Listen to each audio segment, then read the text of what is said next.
El error más repetido sobre la Babilonia de Apocalipsis es decir, eso es Roma, punto, y la ciudad de Babilonia no pinta nada. Suena cómodo, pero la pala del arqueólogo acaba de entrar en la conversación. Babilonia no es una nube religiosa, tiene ladrillos, puertas, inscripciones y coordenadas. Y cuando el texto profético vuelve a nombrarla, no podemos borrar la geografía con un borrador teológico.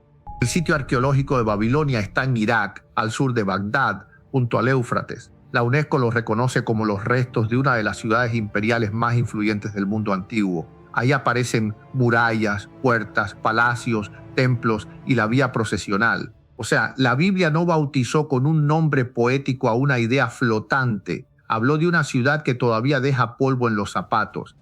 Y aquí nace la pregunta que va a gobernar todo el episodio. Si la Babilonia antigua terminó por completo todas las profecías contra ella, ¿por qué el registro histórico muestra una caída gradual, ocupación posterior y vida urbana durante siglos? La arqueología no reemplaza la escritura, le quita a la interpretación las excusas fáciles. Entre 1899 y 1917, Robert Goldeville dirigió excavaciones sistemáticas en Babilonia. No encontró una leyenda con sandalias, encontró arquitectura monumental, calles, muros y miles de objetos. Su trabajo permitió identificar estructuras del periodo de Nabucodonosor II y reconstruir el trazado de sectores principales de la ciudad. La profecía aterriza aquí, en ladrillo cocido, medidas y estratos. La colección de Babilonia conservada en Berlín reúne objetos excavados bajo aquella misión, tablillas cuneiformes, cerámica, joyas y fragmentos arquitectónicos. Los estudios del proyecto hablan de decenas de miles de piezas. Eso no demuestra por sí solo Apocalipsis 18, pero sí demuestra que el nombre Babilonia arrastra una identidad histórica demasiado pesada para convertirla en una mera etiqueta intercambiable. La puerta de Istar y la vía procesional no eran decorado de película. Los ladrillos vidriados con leones, toros y dragones mostraban poder político, religión estatal y propaganda imperial en una sola avenida. El gobernante no separaba comercio, culto y dominio, lo metía todo en la misma ciudad. Apocalipsis presenta exactamente esa mezcla: poder, idolatría, lujo y control. Muchos ladrillos de Babilonia llevan inscripciones reales de Nabucodonosor II. El rey estampaba su nombre en la construcción como quien pone su firma en cada bloque del imperio. Cuando Daniel describe al monarca contemplando la gran Babilonia que yo edifiqué, el orgullo imperial no aparece como invento literario. La ciudad misma estaba llena de firmas que decían: esto lleva mi nombre. Eso nos obliga a leer con cuidado. Daniel habló de una Babilonia real. Isaías y Jeremías anunciaron juicio contra una Babilonia real. Juan recibe una visión que vuelve a usar el mismo nombre y el mismo perfil moral. La carga de la prueba cae sobre quien quiere cortar esa continuidad y decir que, al llegar a Apocalipsis, el nombre perdió de pronto su dirección postal. Apocalipsis 17 presenta a la mujer con un nombre escrito Babilonia la Grande. La palabra griega mysterion significa un secreto que Dios revela, no una fantasía sin referente. En cristiano, hay algo que antes estaba oculto y ahora se muestra. El término no autoriza a convertir Babilonia en cualquier cosa que a uno le cuadre esa mañana. La lectura preterista pone sobre la mesa su mejor argumento. La mujer se sienta sobre 7 montes. Roma era famosa por sus 7 colinas. Además, la ciudad reinaba sobre los reyes de la tierra cuando Juan escribió. Esa conexión merece ser tomada en serio. El problema no está en ver un vínculo con Roma. Está en decretar que ese vínculo agota toda la profecía. A ese argumento se añade 1 de Pedro 5:13, donde Babilonia puede funcionar como referencia velada a Roma. Muy bien, un apóstol puede usar un nombre como símbolo en una carta, pero de ahí no sale una regla que obligue a que cada aparición posterior de Babilonia signifique Roma y solo Roma. Una metáfora válida no se convierte automáticamente en diccionario universal. Apocalipsis 17 mismo explica que los 7 montes también corresponden a reyes. El texto no deja la imagen encerrada en topografía romana, la amplía hacia poder imperial. La mujer domina sistemas políticos, pero el capítulo 18 describe además una caída económica concreta, mercancías, comerciantes y una destrucción irreversible. Roma puede ser una muestra histórica sin ser el último cumplimiento. La tesis de hoy queda plantada. La arqueología no puede fotografiar el futuro. pero sí puede impedir que borremos el pasado que la profecía presupone. Babilonia fue una ciudad real, sobrevivió a conquistas que muchos presentan como cumplimiento total y conserva rasgos que explican por qué Juan la usa como cabeza de rebelión religiosa, política y comercial. La pala no predica, pero tampoco coopera con la alegoría floja. Ahora entremos al desmontaje. Apocalipsis 18 no empieza con una definición de Roma, empieza anunciando: cayó Babilonia la Grande. Después explica el impacto sobre reyes, mercaderes y navegantes. La escena no es una reflexión abstracta sobre el mal, es una catástrofe que sacude cadenas de comercio, provoca duelo internacional y deja una ciudad sin música, artesanos ni lámparas. El preterismo responde que Roma reunía todos esos rasgos: imperio, comercio, idolatría y persecución. Es su mejor versión y no hay que caricaturizarla. Pero semejanza no significa agotamiento. Si cada detalle que recuerda a Roma quedó cumplido en el primer siglo, entonces hay que mostrar la destrucción total, visible y definitiva que el capítulo describe. Esa parte no aparece en el expediente romano. Primera de Pedro puede llamar Babilonia a Roma por analogía moral, igual que una ciudad corrupta puede recibir hoy el apodo de Sodoma. Pero cuando Génesis habla de Sodoma, la ciudad original no deja de existir en la historia. El apodo depende del referente, no lo elimina. Usar Babilonia para Roma confirma que Babilonia era el modelo, no que el modelo se evaporó. El argumento de las 7 colinas también tropieza con la explicación interna. Apocalipsis 17, 10 pasa de montes a reyes. Juan no dice: aquí tienen una postal turística de Roma. Presenta una secuencia de poder. La geografía puede estar incluida, pero el símbolo apunta a un sistema imperial más amplio. Encerrar todo el capítulo en 7 elevaciones italianas es ponerle cerca al texto después que el texto saltó la cerca. Luego aparece la frase: la gran ciudad que reina sobre los reyes de la tierra. En el tiempo de Juan, Roma encajaba, pero la profecía puede usar una realidad presente como anticipo de una realidad final. Daniel vio imperios históricos y dentro de la misma visión, una fase futura que culmina con el reino del Mesías. El método profético no se detiene porque el primer parecido ya salió en la foto. Mira la lista de Apocalipsis 18: oro, plata, piedras preciosas, lino, púrpura, madera, marfil, metales, especias, vino, aceite, ganado y seres humanos. No voy a recitarla completa como inventario de aduana. El punto es que Juan describe un centro que concentra lujo, consumo y explotación. Esa precisión económica pesa demasiado para reducirla a el mundo malo en general. La objeción dice: pero los capitanes y marineros lloran desde el mar. Babilonia está tierra adentro. Correcto, la ciudad antigua no era un puerto mediterráneo, pero el texto describe una red comercial mundial afectada por su caída. No obliga a que cada barco esté mirando sus murallas con binoculares. El Éufrates conectaba Mesopotamia con rutas mayores. El comercio llega más lejos que la acera del almacén. Isaías 13 y Jeremías 50 y 51 forman el trasfondo que Juan reutiliza. Ahí Babilonia no es Roma, es la potencia mesopotámica que destruyó Jerusalén y llevó a Judá al exilio. El juicio anunciado incluye una desolación radical. Por eso no se puede tomar el lenguaje de aquellos profetas, pasarlo a Apocalipsis y después fingir que el origen geográfico dejó de contar. Jeremías usa la idea hebrea de Shemama, desolación, un lugar devastado y puesto en espanto. En palabras de la calle, no habla de una ciudad que cambia de alcalde y sigue funcionando. Habla de un final que deja el sitio fuera del negocio humano. Ese detalle importa porque la historia muestra que la conquista persa no produjo de inmediato esa condición definitiva. El cilindro de Ciro, conservado en el Museo Británico, cuenta la conquista de Babilonia en 539 a.C. desde la propaganda real persa. La pieza fue hecha para enterrarse en cimientos y habla de restauraciones de templos y estatuas. Ese documento no describe una ciudad reducida instantáneamente a polvo. Describe un nuevo rey administrando Babilonia y presentándose como restaurador. Ese cilindro es una pedrada contra la idea de que cada frase de Isaías y Jeremías quedó cerrada en 539 a.C. Ciro tomó la ciudad, pero la incorporó a su imperio. La arqueología y los textos babilónicos muestran continuidad administrativa y religiosa. Hubo cumplimiento histórico real, pero no el último estado irreversible que los profetas describen. 2 siglos después, Alejandro Magno quiso hacer de Babilonia la capital de su imperio asiático y murió allí en 323 a.C. Ese solo dato rompe la cronología simplista. Una ciudad supuestamente convertida para siempre en habitación imposible estaba recibiendo al conquistador más famoso de su época con planes de reconstrucción y gobierno. Atención, visita ahora mismo regaloenvivo.com e introduce este código XQTKR. XQTKR. El primero que lo haga puede recibir un premio de hasta $500.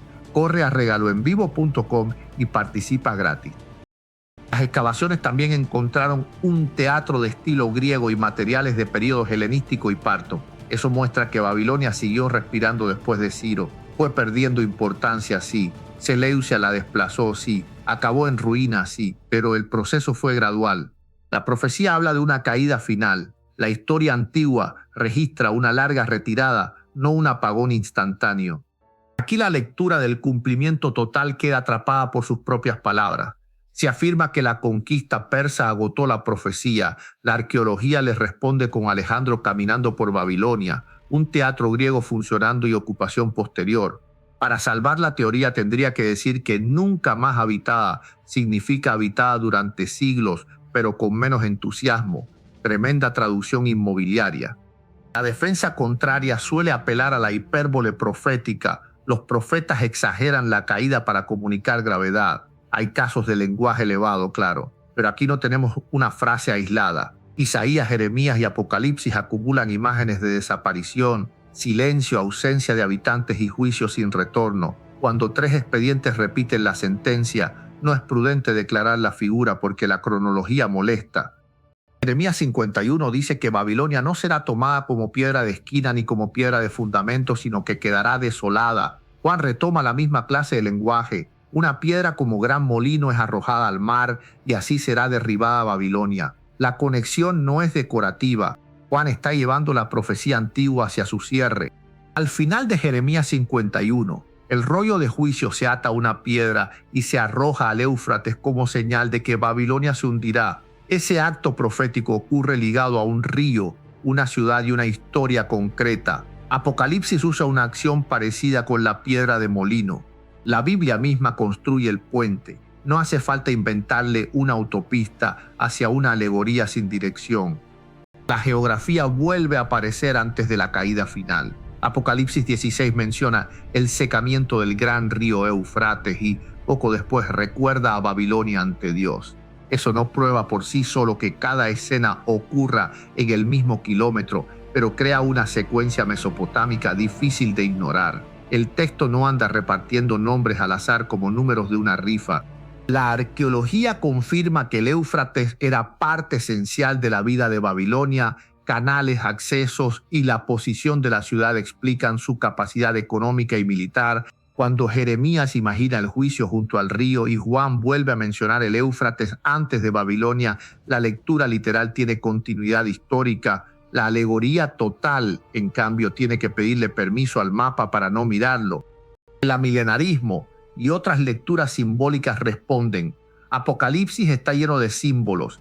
Exigir una ciudad literal desconoce el género. Ese argumento también merece respeto. El libro usa símbolos por todas partes, pero un símbolo no significa ausencia de realidad. Las 7 lámparas son símbolos y el propio texto dice que representan iglesias reales. El símbolo añade sentido, no convierte el referente en humo. La bestia es una figura simbólica, pero representa reinos y gobernantes reales. El cordero es un símbolo, pero representa a Cristo real. Jerusalén puede cargarse de sentido teológico y seguir siendo Jerusalén. Entonces, ¿por qué Babilonia sería el único sustantivo al que se le confisca la geografía? Esa regla no sale del texto, sale de la necesidad del sistema. Además, Apocalipsis distingue entre la mujer, la bestia, los reyes y la ciudad. La mujer encarna un sistema religioso seductor. La bestia sostiene poder político. Los reyes colaboran. La ciudad concentra riqueza y comercio. Hay símbolos superpuestos, pero el capítulo no los aplasta en una sola nube. La interpretación seria conserva las distinciones que Juan conserva. Si alegorizar significa que una ciudad deja de ser ciudad, entonces la Nueva Jerusalén también podría convertirse en un sentimiento bonito, el Éufrates en una emoción y Armagedón en una discusión familiar. Y ya puesto, el Apocalipsis cabría completo en una taza con frase motivacional. El género simbólico no es licencia para desarmar el texto y vender las piezas por separado. La hermenéutica gramático-histórica hace algo más sobrio. Pregunta qué significaban las palabras para los lectores, cómo funciona la gramática, qué pasajes anteriores alimentan la visión y qué elementos son explicados como símbolos. Robert Ella Thomas defendió esa lectura consistente de Apocalipsis. No parte de esto no puede ser literal. Deja que el texto marque cuándo habla con figura y cuándo con lugar. La arqueología ayuda a ese método porque confirma el mundo que los profetas conocían. Babilonia tenía puertas monumentales, templos, palacios, comercio y propaganda religiosa. Todo eso explica por qué se convirtió en la imagen máxima de poder humano contra Dios. Pero precisamente porque la imagen nació de una ciudad real, la ciudad no puede ser expulsada del cumplimiento futuro sin una orden clara del texto. Charles Reed resumió el dispensacionalismo con 3 marcas, entre ellas la distinción entre Israel y la Iglesia y una lectura literal consistente. Esa consistencia importa aquí. No podemos leer Belén literalmente cuando la profecía ya se cumplió y luego tratar Babilonia como vapor cuando la profecía todavía incomoda. El método no puede cambiar de herramienta a mitad de la reparación. Entramos ahora en la estocada. Apocalipsis 18 llama a los comerciantes en poroi negociantes de gran escala, gente que mueve mercancía y poder económico. En cristiano no habla de una idea filosófica que vende humo, habla de actores comerciales enriquecidos por la ciudad. Esa palabra amarra el juicio a una economía organizada, visible y mundial.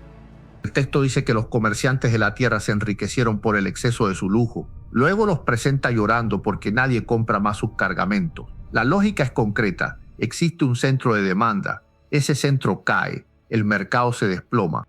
Una metáfora puede estar presente, pero debajo hay una estructura económica real. Los símbolos también pagan facturas cuando representan imperios. La arqueología demuestra que Babilonia fue real. El cilindro de Ciro demuestra que sobrevivió a 539 a.C. El teatro griego demuestra que siguió ocupada y Apocalipsis describe todavía una caída absoluta. Por tanto, la historia antigua no cerró el expediente profético. Declararlo cerrado porque Roma se parece a Babilonia es confundir un anticipo con la escena final. La lista de mercancías culmina con cuerpos y almas humanas. Juan denuncia una economía que convierte personas en producto. Ese detalle une el lujo con la violencia moral. La Babilonia final no será peligrosa solo porque venda mucho, sino porque todo tendrá precio. Cuando una civilización pone etiqueta hasta al ser humano, el mercado deja de servir a la gente y empieza a devorarla. La lectura que reduce todo a Roma contesta que el Imperio Romano también practicaba esclavitud y dominaba rutas comerciales. Correcto. Roma encaja como expresión histórica del patrón babilónico, pero el capítulo habla de una concentración económica cuya caída afecta a la tierra entera y ocurre dentro de la secuencia final del Apocalipsis. El parecido confirma el patrón, no cancela la culminación. La profecía bíblica trabaja muchas veces con anticipos. Antíoco Epífanes adelantó rasgos del gobernante final en Daniel, pero no agotó la profecía. La destrucción de Jerusalén en el año 70 adelantó aspectos de tribulación, pero no produjo la venida visible del Hijo del Hombre. Del mismo modo, Roma puede anticipar Babilonia sin apropiarse del título para siempre. Vayamos al Sigurat Etemenanki. La UNESCO incluye sus restos entre los elementos principales del sitio de Babilonia. Muchos los relacionan con la memoria cultural de la Torre de Babel, pero la arqueología no permite identificarlo con certeza como aquella torre de Génesis 11. Y aquí se ve la diferencia entre rigor y entusiasmo. Donde la evidencia se detiene, nosotros también. Lo que sí confirma Etemenanki es que Babilonia reunió religión, arquitectura monumental y poder estatal en una escala enorme. El Sigurat dominaba el espacio sagrado de la ciudad. Génesis 11 presenta la rebelión humana concentrada en una ciudad y una torre. Apocalipsis 17 y 18 presenta otra concentración final de religión, política y comercio. La línea temática es legítima, aunque no vendamos una identificación arqueológica que no podemos probar. Los ladrillos estampados de Nabucodonosor añaden otro detalle. El rey convirtió la construcción en propaganda personal. La ciudad proclamaba quién mandaba. Daniel 4 muestra el mismo orgullo desde el palacio. Apocalipsis 18 retrata una ciudad que dice en su corazón que está sentada como reina y no verá llanto. La arrogancia imperial tiene la misma voz, aunque cambie de siglo. Atención, visita ahora mismo regaloenvivo.com e introduce este código QLFHC. El primero que lo haga puede recibir un premio de hasta $500. Corre a regaloenvivo.com y participa gratis. Ahora viene una inconsistencia pesada. Isaías y Jeremías hablaron de la Babilonia caldea, con su rey, su tierra, su río y su juicio. Juan toma su vocabulario, sus imágenes y hasta la acción de la piedra arrojada. Pero la lectura simbólica extrema pretende que, justo cuando Juan hereda todo ese material, la ciudad original deja de importar. Eso es recibir una casa completa y declarar que solo heredaste el timbre. Isaías 13 sitúa la caída de Babilonia dentro del día del Señor y extiende la escena hacia convulsiones cósmicas. Hubo una caída histórica ante los medos y persas, pero el lenguaje apunta más allá de aquella noche. Juan hace lo mismo. Coloca a Babilonia en la secuencia de la ira final. El profeta cercano y el apóstol lejano están mirando la misma cumbre desde dos laderas. Jeremías 50 promete juicio sobre Babilonia y, en el mismo marco, restauración para Israel y Judá. Esa unión es incómoda para la teología del reemplazo. Si Babilonia puede conservar una referencia futura, Israel también. No se puede literalizar el juicio contra la ciudad y espiritualizar la promesa para la nación según convenga. Dios no redacta pactos con tinta borrable. John Walvoord trató Apocalipsis como profecía de cumplimiento futuro y sostuvo que los capítulos 17 y 18 presentan dimensiones religiosas y comerciales del sistema babilónico. Esa distinción ayuda. No todo detalle tiene que reducirse a un solo edificio, pero tampoco todo debe evaporarse en símbolo. Sistema y ciudad pueden encontrarse en el mismo juicio. La conexión con los profetas anteriores pesa más que la ocurrencia moderna de que Babilonia significa cualquier capital corrupta. Juan no escoge Atenas, Alejandría ni Roma como título. Escoge Babilonia porque allí se concentraron idolatría imperial, persecución contra Jerusalén, comercio y orgullo. El nombre trae expediente. Cambiarlo por una categoría genérica es quitarle al texto sus huellas dactilares. Y aquí aparece el mismo método que usa el supersesionismo. Cuando el texto dice Israel, lo convierte en iglesia. Cuando dice reino, lo convierte en experiencia interior. Cuando dice 1000 años, lo convierte en una duración indefinida. Y cuando dice Babilonia, lo convierte en una idea sin mapa. La conclusión siempre llega antes que el sustantivo. Después la gramática tiene que correr detrás recogiendo los pedazos. Romanos 11 corta esa costumbre al preguntar si Dios desechó a su pueblo y responder que de ninguna manera. Después anuncia una futura salvación de Israel. El mismo Dios que conserva el nombre de Israel en su programa conserva la coherencia de sus juicios sobre las naciones. Babilonia no ocupa el lugar de Israel. Babilonia es juzgada e Israel recibe lo que Dios prometió. La lectura literal no dice que cada imagen sea una fotografía. Dice que las palabras conservan su sentido normal dentro del género. Una mujer puede representar un sistema, una bestia puede representar un imperio, una ciudad puede ser real y representar más que sus calles. La literalidad no aplana el símbolo, le impide al intérprete cambiar de significado sin pruebas. Por eso Israel sigue siendo Israel y Babilonia sigue cargando su identidad babilónica. Si el contexto amplía el sentido, lo seguimos. Si explica un símbolo, lo aceptamos. Si enlaza con un profeta anterior, respetamos el enlace. Lo que no hacemos es sustituir nombres porque el sistema teológico necesita espacio. La Biblia no alquila sus sustantivos por temporada. Otra objeción dice, Babilonia está en ruinas. Una ciudad así no puede volver a ser centro mundial. Pero una ruina actual no es una profecía contra toda reconstrucción futura. Muchas ciudades antiguas han sido ocupadas, abandonadas y levantadas de nuevo.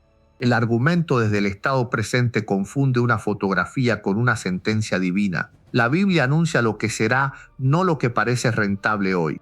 Que Babilonia esté en ruinas sí confirma una parte del juicio histórico y la decadencia prolongada, pero no demuestra que la caída final de Apocalipsis ya ocurrió. La misma arqueología que muestra ruinas también muestra siglos de continuidad después de Ciro. El sitio cuenta dos verdades a la vez. El poder humano cae y el cumplimiento total todavía no cabe en 539 a.C. La inclusión de Babilonia en la lista del Patrimonio Mundial en 2019 confirma que el sitio sigue siendo identificable, estudiable y ligado a estructuras concretas, puertas, murallas, templos, palacios y el Sigurat. Nadie está diciendo que la UNESCO firmó Apocalipsis. Lo que hizo fue certificar que la Babilonia histórica no es un concepto nebuloso, es un lugar conservado bajo tierra y sobre ella. Tampoco voy a anunciar proyectos actuales como cumplimiento automático ni ponerle calendario al futuro. El texto enseña inminencia, no fecha. Nuestro argumento es más limpio. La profecía del juicio final sobre Babilonia conserva elementos no agotados. La historia antigua confirma que 539 no produjo el estado definitivo. Y Apocalipsis vuelve a colocar la caída en la secuencia de la ira venidera. Llegamos al cierre útil. Primer texto, Apocalipsis 18. La frase que debes guardar es: cayó Babilonia la grande, seguida por el duelo de reyes y comerciantes. Tu respuesta será: el capítulo describe una caída económica, política y urbana dentro del juicio final. Roma puede anticipar el patrón, pero no cumple la destrucción irreversible que Juan anuncia.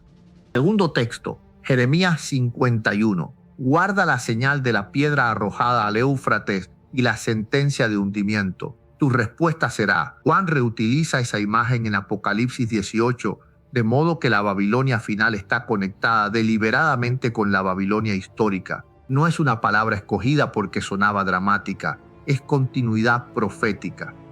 Tercer texto, Isaías 13. Guarda dos ideas: juicio sobre Babilonia y lenguaje del día del Señor que supera la conquista persa. Tu respuesta será: hubo un cumplimiento histórico parcial, pero el marco cósmico y la desolación final señalan una culminación futura. La arqueología confirma que la ciudad siguió viva durante siglos después de Ciro. Cuando alguien diga Babilonia es Roma porque tiene 7 colinas, contesta así: Apocalipsis 17 interpreta los montes también como reyes, y Roma puede ser una manifestación histórica del sistema. Pero Apocalipsis 18 y los profetas del Antiguo Testamento exigen una caída final que Roma antigua no agotó. El parecido no tiene autoridad para cerrar el expediente. Cuando alguien diga todo se cumplió en 539 a.C., responde con 3 piezas. El cilindro de Ciro muestra administración y restauración. Alejandro murió en Babilonia 2 siglos después. Y el teatro griego demuestra ocupación posterior. Una ciudad que sigue funcionando no ha cumplido todavía una profecía que la deja sin habitante, sin música y sin comercio.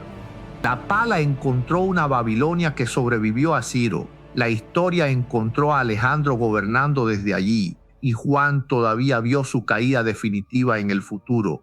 Esa secuencia deja una respuesta limpia. Babilonia puede simbolizar un sistema mundial, pero el símbolo está clavado en una ciudad real. Borrar el lugar no interpreta la profecía, le quita la dirección porque la visita resulta incómoda.